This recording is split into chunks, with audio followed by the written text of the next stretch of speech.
What's going on, guys? We are back to cast more Neblime versus ECalipso on Blackwater Bastion, a map by BiddyB. Let's get into it, boys. We've got ECalipso in the top right and cross spawns here, Neblime in the bottom left. And boy, does it make me feel happy to say cross spawns. Cosmonarchy has had two-player 1v1 maps, two spawn 1v1 maps for a very long time now, and here we are enjoying the four-spawn revolution, where lots of people, lots of map makers have provided us with four spawn maps. We've got Star Shorn Sepulchre by the Shambler. We've got, obviously, Blackwater Bastion and Maxium and Paradise by BiddyB. We'll probably cast some games on Paradise, I think, pretty soon. We shall see how that one goes.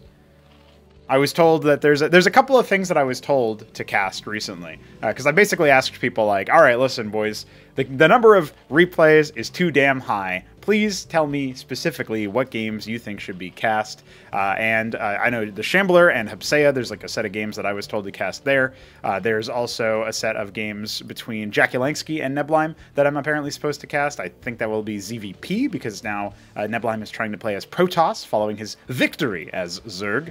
And then there's also a set of games more recently that just were played on their day of recording today, the 15th of May. So day before this video goes live, apparently there were some interesting games that Neblime and Hamster played in PvP, Protoss Mirror. So maybe we'll check those out at some later point. But I usually like to say, hey, I'm casting a set of, featuring Neblime. All right, well, the next set probably won't feature Neblime or something to that effect. But, maybe we'll buck that trend. I also sometimes like to do this little thing where I cast, like, a game that say, like, all right, Neblime and ECalipso. Well, if the next set features one of those two players, then it has to feature, like, a new opponent, right? And then that opponent, say it's, like, EUD or Top Ramen or Hit 'em Up or something like that, then I take them and say, all right, they're the follow-through. Now they face a different opponent. And we kind of just do that over and over again. I like that. I feel like there's an element of that to it as well. So who knows? Maybe we'll be able to create a through line fairly soon and just see how many daily casts we can release with that sort of through line going on. I did that for a couple of days in a row a while back, and it was interesting. Again, we are on tournament release for Acropolis #1. So we do not have, for example, the new Optecton. We don't have the new Hierophant graphic. We don't have revised Demiurge or anything like that. But if you're interested in all of those changes and more, you can go ahead and pop into the game. You can play using the Fraud Launcher. Fraud Launcher 2 downloads the game for you, installs the game for you, gets everything set up for you, and it's pretty damn good at letting you configure your game as well. So, yeah, figured I would just shout that out. If you want to play on pre-release, you can see what the preview of the next set of changes are. You can also play the Zerg tutorial. If you want to get as good as Neblime, that's the place to start.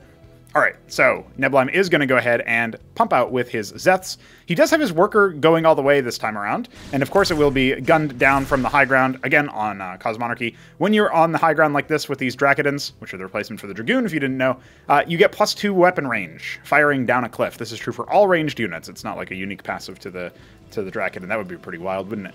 Now, we do have the ability for Zerg to benefit from this if they have ranged units, or indeed the structure, the Circuit Caesiant in this case, the anti-surface defense. And Neblime has now pocketed his Zeths and is now waiting for what he assumes the move out is going to be. So this is sort of like Sixth Sense stuff. Looks like he's just going to go ahead and pull the trigger on right-clicking. The Nexus did go down, and so this will force out the Dracodons to come on down, but they should be able to respond to this pretty easily, right? So this is just going to be very minor pressure. He's not going to be able to burn down the structure per se, but he's trying to do a little bit of shield damage and maybe see if he can go in for some more, but instead he looks like he's going to fall away. He does lose the majority of his Zeths, so that does mean that he's going to have to fall on back. Meanwhile, a very fearsome Legionnaire stands guard, watching over this expansion timing. And this is actually pretty good. I mean, obviously, getting your Nexus down before your opponent gets their expansion down as a Zerg player, I mean, from the Protoss perspective, you're liking this situation. Legionnaire is going to go ahead and attack the Drollet. This is really big. If Neblime loses that worker, it could be huge. And thankfully, for our Zerg player, he does not lose that worker. If he lost that worker, it would have delayed his actual take of the expansion massively. But we already have our embassy up. ECalipso going to go ahead and deploy the Witness that you just saw pop out there, and then use it for an additional worker production queue. So basically, obviously Zerg just have Larva, Terran have a quarry add-on to their town centers, and the Protoss have the embassy, and all of them are facilitating additional worker production if that is indeed what we want to see. Now, ECalipso transfers a few too many workers down to the natural. That's probably Brood Warhead. Generally speaking, the way that the saturation works, we talked about this in the first set of this series, is that you want 2 to a mineral node, and then the third worker to each mineral node is less efficient. Now, you don't mind that on gas because you really like gas, because gas is really important. But for minerals, it's more efficient for you to have another base. Of course, if you happen to be contained onto 1 or 2 bases and you can't transfer, that's whatever. You still want to build those workers so you can eventually transfer them. And before then, they are still providing you some value, as long as there's only 3 per node. But once you get past that, there's no value, basically. It might be like 1% efficiency or something. So you really, really don't want to do that. Now, that all being said, Neblime is going to go ahead and scale up his production by adding these Larvosk Cesients. These are essentially, you take your Kagrant, which is formerly called the Creep Colony, and you mutate it into a sort of like a mini Hatcherosk, right? A mini larva production. It does the same larva production rate as the Hatcherosk, so it's not like it's slower or has a lower cap or anything. It's exactly identical in terms of its larva capabilities, but it's a very vulnerable structure. You can see it only has 240 health, 2 armor, compared to the 3 armor and 1300 health of the Hatch. And so that's obviously quite significant, considering it's also 125 Vespene gas. Oh my god, so expensive. But it's sort of like a countermeasure to if you want to keep your gas income spending down and you don't want to necessarily go for a tier 2 rush or anything, you can go ahead and do this and then start producing, mineral heavy units in the meantime. Save up your minerals for maybe a 3rd base fast, which is exactly what Neblime has done. And sometimes people just end up going for like extra hatches alongside it or something like that. But anyway, the Fast Ancestral Archives is on the way here for ECalipso. He's also going to go ahead and add a Crucible. So this is a very heavy commitment to the strategy of empowering his production with the Crucible. It increases the training rate or the operation rate of structures. By the way, if you put a static defense by the Crucible, then it attacks 25% faster. Otherwise, you're just going to get a 25% increase to the training time. So all of your units suddenly cost less time cost. By the way, on pre-release, the Uptecton costs more time than it used to, and so the Crucible is going to be even more important if you're going to be going for that unit. But obviously, there's still the Patriarch and the Archon, which are pretty good units unto themselves. So, just figured I'd throw that out there as one of the reasons why you might want to seriously consider the Crucible. This sort of ECalipso-style rush where he goes straight for the very fast Ancestral. This is a tier 4 structure, so this is a massive tech rush. Protoss don't have tech requirements like the other races, so as a result, their units tend to be a little bit more, I would say, you can use them to spike and try to win early fights, or you can just try to stack up a bunch of the units at that tier. But by themselves, if, say, the Zerg gets to tier 3, or the Terran gets to tier 3, they're going to have much better units overall.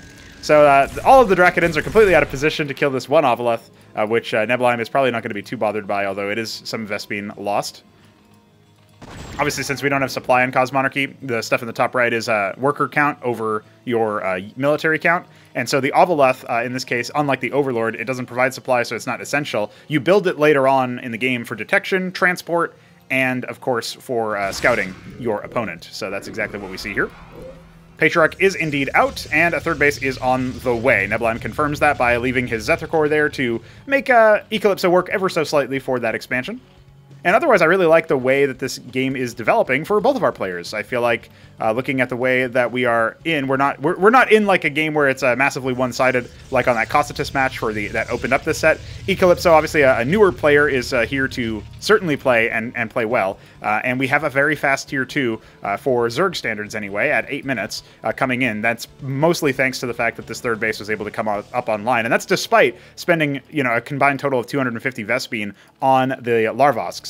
So Iral Iris is 900 gas, and of course the follow-up Zeth just to confirm that the Nexus is indeed taken care of. I thought I heard a burrow, but maybe that was down here. Yeah, it looks like it was. And yeah, anyway, we're going to have a very fast tier 2 situation, and that is going to be Neblime figuring out how to deal with this tech rush from ECalipso. He's got his own tech rush planned, it looks like, but he obviously had a little bit of an improved macro. Now, what is ECalipso planning? It doesn't look like he's sending a scribe to 12 o'clock to take that. He's just clearing and making sure that his opponent has a little bit less map vision overall. This is something that it'll be interesting to watch Neblime try to do as a Protoss player now, because as Zerg, you have all of these sort of fodder units, and they have burrow and all this other stuff. You can kind of throw them out and just sort of monitor different parts of the map, right? Iris is complete. We are going to see the Zorka's Shroud about halfway done, but what is his tier 2 tech de jour? It looks like he will be going for the Tethvith. He wants to get those Izira cores up and turn them into Teths. So these are the baseline strain, and then the Teth Core has that lifesteal and AoE splash, whereas the Izira core is a bit less powerful. On this patch in particular, it was significantly, I would say, less powerful than what it is on pre-release. On pre-release, it's cheaper in time cost, it's a little bit tankier, and it has faster attack rate, so it can take advantage of its bounce passive. ECalipso's third base is up online, but he's only now transferring some workers over, and I think this transfer pull is like, it makes a lot more sense, right? Generally, we have 8 mineral fields per base, so when you see 16 or more workers, anything past 16 is like worthy of transferring, but you can be pretty ballpark about that. Now a flood of Zets is coming in to see if it can shut down 12 o'clock before it really gets set up. Mind you, the hatch at 6 o'clock is only now finishing, so it will be a situation where Neblime is nominally behind in terms of the eco pacing. You do want to be a base up in general, but there is a massive blob of Zerg sort of coalescing towards the middle of the map. It's just at this stage, Neblime needs to really consider his options and start to maybe mutate those units into advanced strains. He does have the Tethvith. He has no other tier 2 tech that I can see. So 5 Teth cores are on the way. They do cost a little bit of Vespene now, so not just a straight up mineral dump. This hatch is complete, so as soon as he gets harvesting at 6 o'clock, he'll be in for a good situation there where he can kind of spike up his eco a little bit. Obviously, he does have the worker advantage by a considerable margin. That's basically one full base of workers. So if he can actually levy this by telling his workers to harvest, that would be optimal. I think he just rallied them over there, which is why they're all just idling. And yeah, as soon as that gets wrangled, we will have Neblime soaring ahead in economy for just a brief period of time, because this Nexus is complete, so I'm imagining, yeah, workers are already en route to start to saturate it, and eventually, of course, more of them will be made. Now, the Crucible has powered a massive number of gateways here. Well, I mean, this isn't... I said massive, but I was actually panning around hoping to see more when I said that. So no, 6 gateways, not exactly massive. But 6 gate and 1 ancestral seems to be what ECalipso is all about. He doesn't necessarily want to go beyond that just yet. And now we have this base operational down at 6 o'clock, so Neblime will be able to start adding some static defense. I did see him make an Iroleth. He's actually making more of them, so I think his plan is to pick up these enhanced static defense structures and move forward with them so that he can essentially combat drop. Now, unfortunately, his Hydras are making his Zorius stick. There you go, figured it out. Or does he want to just load up a bunch of units into the Iroleths and drop them into the main? That's, I guess, another option here. I wouldn't mind... Yeah, it looks like he's going to be loading up combat units, so I wouldn't mind if he takes in from this angle at 3 and then charges into the 3rd. But hey, Protoss are on the prowl over here, so maybe he's going to instead try to combat drop onto those units. He's not really got a good surround position over here. His other flank is all the way at 9 o'clock right now. Can't really pull the trigger on an engagement here. Or if he does want to, it's going to be a little bit belabored, shall we say. The Zealots are kind of caught on the right-hand side, so any sort of attack onto here, with all of those drops, could actually be quite massive. There we go, the unload is in. Now the Iroleths need to get out of dodge. The 9 o'clock flank coming online, and the Zoryus are staying alive for so damn long, despite all the Zealots, that right side flank stayed alive for maybe long enough to really turn this battle. But let's see, because these Patriarchs are continuing to get so much value. Stacking up on top of them is not going to do the trick. Patriarchs deal splash damage, and that is enough to wipe out the secondary drop.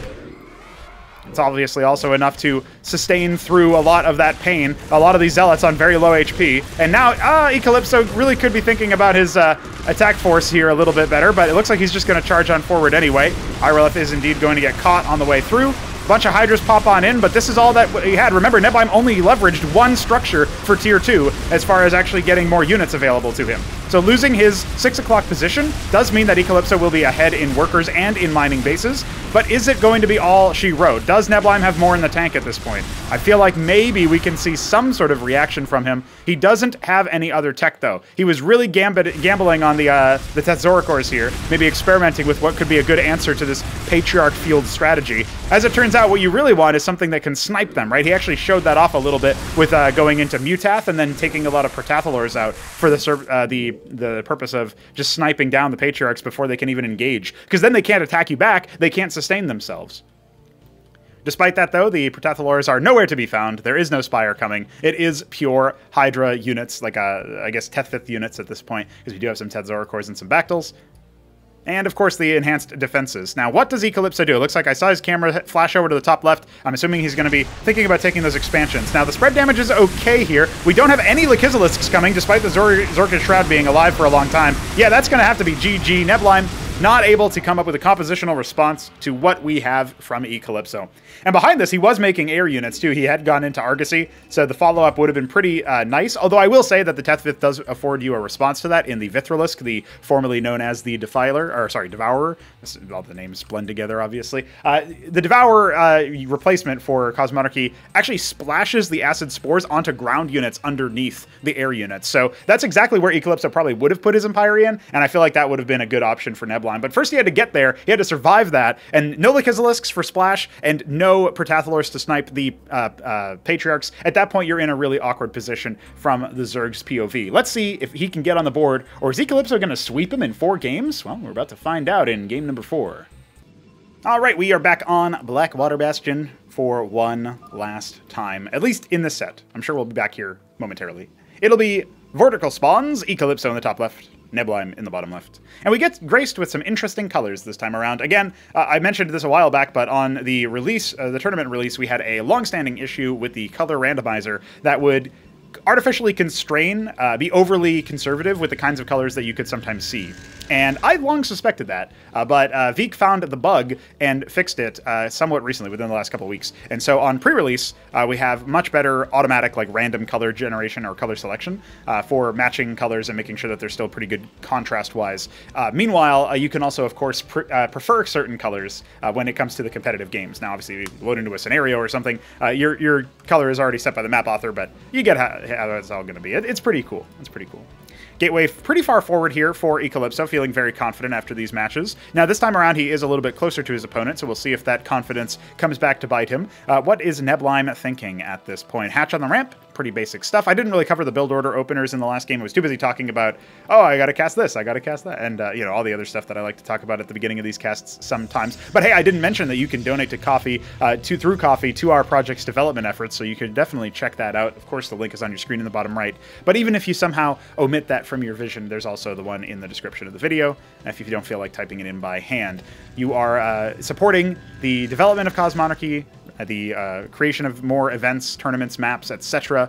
So I appreciate all of you who do that. And shout out to our recent people who have popped on into the higher tiers. We had a couple of people upgrade to the clocked in tier at $12 a month. That was the Shambler, Alexander, and Biddy. And then we even had a new convert, none other than Hit 'em Up himself, at the $33 a month tier. Much appreciated, sir. All of y'all are helping bring the revolution to our screens. And if this doesn't look like a revolution, I don't know what does. Flash shield and kick again for the scribe, allowing him to continuously micro the worker. It's like the way that you would normally do it anyway, but on steroids. I'm burrowing the worker just to get a little bit of extra HP. When you burrow, you regenerate twice as fast, so that's always worth knowing.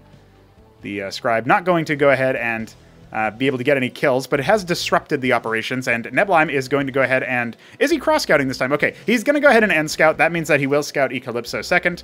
I feel like one thing that's totally underdeveloped is scouting patterns on 4-spawn maps for Cosmonarchy, because the workers move slower, so... You know, it might give you a disproportionate advantage if you happen to guess right with your first scout. But the crucial thing is that I feel like you can mostly open conservative openers and not really worry too much about that. That it doesn't necessarily constrain too much about your decision-making. Obviously, 4-spawn maps are going to be the most varied in that respect. If we end up getting 3-spawn maps, which I would absolutely love to be able to achieve, I have to figure out, like, the crazy angular math that you have to do to make those good. Or maybe more likely, we can start by emulating existing 3-spawn maps as far as their layouts go, like Apocalypse or, you know, Neosylphid and stuff like that. So anyway, I digress, but I figured I would just point that out, that the fact that the workers move slower and that you have to scout with workers does kind of mean that you might scout a little bit later. But despite the fact that Cosmonarchy has 50 units per race, and despite the fact that you have so much choice that you can make even at the beginning of the game, where at Tier 1 you can unlock as many units as the original game had for most of the races, I still actually believe that the pace of the economy being a little bit slower, the fact that you have a little bit less to focus on when it comes to, like, supply construction and whatnot, it opens up more mind space for you to construct a mental image of what your opponent is going to do, to try to come up with interesting scouting patterns, and of course there are options to scout pretty early on for all the players. You think about the Legionnaire for the gateway for the Protoss. That gives you the access to a very fast, speedy unit, like a race car on legs, basically, that can just charge forward and scout if you somehow miss the scout timing. Obviously, the Zethar Core, which is what Neblime used to scout the position. And now he's got the Ovaleth out to see that it is a very fast 4-gate. This is a very different build than ECalipso has shown so far. So it's quite interesting. We'll have to see if maybe that's going to be a pretty significant timing coming. Neblime, on the other hand, is just degenning it up with his Ovaleth dropping the Kagrant nice and early off the ramp down here, and that allows him to establish a foothold before his hatch finishes. Very important for the Zerg at this stage. Hydra's then coming up as a backup. Already one Larvosk out. This is before Krankendow's graced us with the presence of a Larvosk opener, Larvosk into pool. Now, one of the Zealots is going to go down before any other damage is dealt. And this Zeth is unfortunately trapped inside the Quasi stack. We've got more Zeths coming on through. One Circuit has already fallen, another one about to halfway through finishing. And yeah, that's going to be a dead Draken. I feel like this is going to be easily held. What does ECalipso want to do? I mean, you're talking about dealing with 2 circuits, a third one going to go ahead and remorph, because when you destroy the circuit that turns back into a Kagrant, that's an advantage Zerg has for sure. Now, he is going to go ahead and walk past the static defense, but he will end up losing, I would say, 3.5 Draconids in terms of HP, but of course 3 of them are still alive. Now, only 1 Zealot left, and he only has 11 HP. More units going to come on in, but they're just going to get shredded basically before 1 HP left on that Zealot. You know, that's a very, very walking wounded Zealot in this situation. Now, what more does Neblime want to do? Surely ECalipso isn't going to get away with killing this hatch. I mean, we've got Hydras coming out in production. We've got some idle workers, but what is Neblime going to do from this position? Because there is no expansion for ECalipso. He's very much all in on the military. He needs to get this kill. And it looks like, I guess he actually will. Neblime not really able to stop that due to the longer training time of the Hydralisk. So he will end up losing the hatch. But this is not really the end of the world. Like, that was bare minimum what ECalipso needed to do in this situation. He still does not have an expansion. He's still gambling on being able to win this, but we've already got Hydras out. And this army is just going to get wiped. You can't hold off against that. More units coming in to try to mass up. There's 4 Zealots, 6 Zealots. Okay, he's going to see if he can maybe make some sort of crazy play, but I think he's going to lose all the ranged units, and it's just going to be moot. Let's see, he charges the front line, just going to go straight past the circuits and see how much damage he can make. No attempt at walling, no attempt at blocking. ECalipso managing to surprise Neblime. Now, where do you target from here? Yeah, sure, you can pick off a couple of Hydras here and there. He's going to go after the workers. I guess this is an okay move, but Zets are going to pop out to start adding more damage. We've got the drills coming in to see if they can stay on top of those Zealots, decollide them out to hell, and yeah, that's going to be a total wipe of the melee. I was thinking maybe you go after the Larvosk, at least do some gas damage, but ECalipso maybe not even aware how much gas that costs. Okay, he's done a little bit of macro damage and economic damage insofar as he's stymied the expansion, but look at what we have over here. He's not able to get his own expansion down. He's still steadily producing out of 4 gates. He's got good Dracodon, good Zealot counts, and he's going to go ahead and continue that. But we do have Mass Hydra for Neblime, and even some Zets here for fodder and chaff. The expansion coming on down, so he's not even all in behind this. Neblime certainly able to flip the switch and just go straight into an all-in move, like full Unga Bunga style, as Hepseo would say. But that's not what Neblime is doing. He's going to go ahead and attack here, but if it gets stuffed early, if he doesn't have a look-in, he's not going to do what ECalipso did and just charge on past or charge through anyway. He is going to keep his army up there. In fact, he doesn't even try to commit. He comes up and sees no expansion, and he says, all right, I'll wait and get my expansion up much faster. I would have even loved to have like a couple Hydras up here, or maybe a couple Zets or whatever to kill any Scribe. Yeah, he's actually thinking about the same thing. He's like, yeah, sure, I'll just go ahead and deny that. I'll go ahead and sit here and make sure that you have to really work for it. Quasi coming up for backup. Yeah, that's not going to last too long. Top right going to go ahead and get scouted. He's just pinching off a couple of units here and there to scout all the mains. He's got his Zeth over here at 9 o'clock. This Ovaleth is empty, but ECalipso won't know that. He has no embassy, no detection. When you detect a transport, you can see if there's any cargo by selecting it. And if there's no names that pop up here of the units that are in it, that means that there are no units in it. It's a nice little way to tell. Again, this neutral ministry in the middle allows you to return these geysers from a distance if you like. Shout out to Biddy B, he's always a fan of neutral ministries. The fact that it's half HP feels like it's super easy to burst down and then infest, by the way, so maybe Neblime will do that at some point. Have Terran in the middle of this ZVP. When you infest something, you get all of its capabilities. Alright, the Ovaleth is dead. Long live the Ovaleth. Got a scout to see that indeed it's just 4 gate. And the Hydras are now going to go ahead and pinch off all of the Zealots. Remember, you have to respect the Ovaleth because of the fact that it could be transporting units in. So this is a great little line of damage that Neblime is trying to go for. But unfortunately for him, I think he maybe underestimated the 4-gate production a little bit in terms of how many units ECalipso is actually going to have. So that's pretty much the first real mistake I think Neblime has made so far in this game. I like the setup, but he only has Hydra, and his opponent has some melee to absorb things, and now has this Hierophant to try to catch units on the sort of retreat. If he got these Zealots out of its way, it could actually speed up and kill off 1 or 2 more Hydras, maybe. But all right, he's got his 3 circuits at the front. He's building a flood of Zeths. There's a pylon to block the eventual third that Neblime might think about doing, and the Hydras even slink on in between the circuits. If that's not thematic, I don't know what is. We did have the ski back made, so this allows you to build the air unit that you're seeing, the Skither Core. Also allows you to mutate Hydras into Bactylisks, which are going to be limited in success rate over here, since all of the heavy armor from ECalipso's forces do indeed exist. We need more circuits. I think that's what Neblime is thinking. No, he's actually going to see if he can go ahead and expand, but in doing so, he's going to reveal that his opponent is right on his doorstep. The Skither Cores have not moved out on the attack pattern yet, and you see the Dracodon count here. You know you can't use them for the purposes of attacking the army, right? The Azir Cores are here for chaff and for you know, staying alive a bit longer than the Zethar Cores will. More and more 4-gate units coming. Basically, ECalipso is banking on his ability to just bust the Zerg from this position. And I kind of think he's right. I mean, there's not that many Hydras here to actually burst down the Zealots. Okay, the Skits are going to come in and try to attack the back line here. There's a lot of them, but also not a lot of them, if you know what I mean. There's 10 of them here. Some of the focus fire coming out. It looks like it was successful. I mean, the front line all fell back. Like, the Zealots fell back instead of dealing damage because he sort of used one control group for it. And so that was actually enough. Now, they're going to go ahead and fly off to the side. There is no anti-air present over here. The Ancestral Archive's coming for the Patriarch, but that is not going to be there for a very long time. The one Zeth killing this pylon. This Scribe was in position to take a 3rd base. I don't know if that's going to matter, my man. You're about to lose your pylon power. A couple more Dracodons are going to pop out. I say a couple. Of course, it is 4. He really should be attacking that pylon from not in front of the gateway. That reduces the damage. Now he's going to see if he can just stick on to the rest of the army. More Skither Cores coming in, flying on in from the top rope. And man, what a bloody and aggressive game from Neblime. Different look for sure. He's got more Zets powering on through. He's not attacking the Eco just yet. He wants to stick on him. And remember, yeah, GG's got to be called because the gateway production, it's too low. And that will be the first win and only win Neblime will get in the set. But goddamn, it was impressive. I love Cosmonarchy, dude. If you think it's pretty cool too, you can hop into our Discord server and play it with us.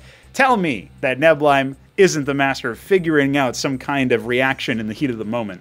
You know, he might not have been able to figure out the Patriarchs in the moment, but he figured out what to do if the Patriarchs didn't show up. And that 4-gate aggression, I like the play from ECalipso, but Neblime figured out a way. That's despite the Hydra whiff in the early stages of the game too. So very back and forth. I hope that the next series we cast is equally exciting. Stay tuned for that. Tomorrow, we will have another video because we've been doing daily casts for almost 3 months now. So let's see how long we can make that streak, how far it can go. GG's, and yeah, stay tuned.